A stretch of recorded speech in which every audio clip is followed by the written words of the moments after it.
Chapter 11. The Hung, Drawn and Quartered. Dr. John Dee has been visiting Her Highness Bess Tudor, a Princess of the Blood, at her apartments in the White Tower, London, EC3N4AB. I crossed the square in a series of exaggerated strides, nodding a quick acknowledgement to the church and the gods who lived there. I watched as my followers tailed me. Today, the tail consisted of 3 men and a woman.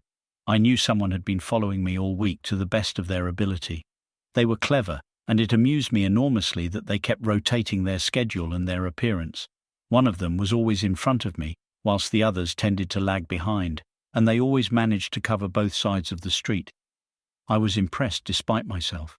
Once I had crossed the square and reached the buildings of London town proper, I discreetly made a swift movement with my fingers, twiddling them in a widowshin's motion.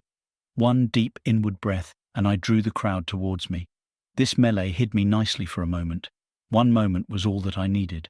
I wove a smart path through the crowd in my mind and briskly sidestepped into Bywater Street, and from here to the saloon bar of the Hung, Drawn and Quartered was but an instant. It was time for a swift one.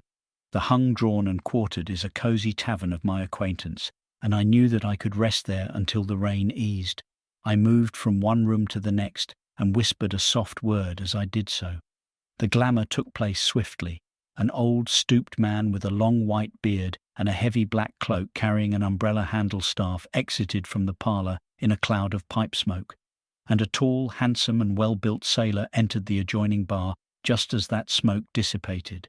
The sailor stood erect. He carried a calico kit bag over one shoulder. His cap rested at a jaunty angle on his head. I had meant to get myself a better bag for some time now.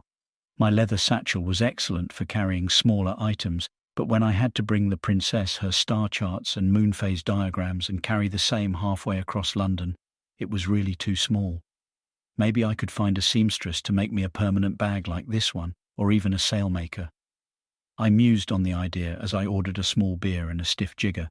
I tossed the jigger down in one and looked at the room. It was my habit, nothing more. It was a pleasant little place despite its gruesome name. But then St. Anne's Square was renowned as the place where the public gathered for the executions, and let's face it, spectators always needed a whet to get their ardour up. I knew I had given my hounds the slip again like the old Reynard I am, and so, the question at the uppermost level of my mind was, who was following me? Was this a new enemy, or the usual old adversaries?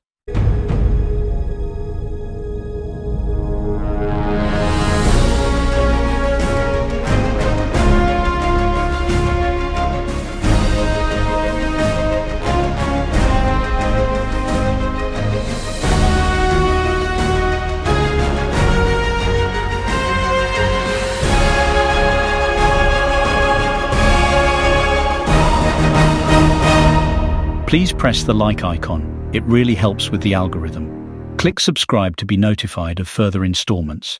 You can find more information and other videos at mortalcritters.com. The Mortal Critters ebook is available at Amazon, and the paperbacks are available at all good bookstores.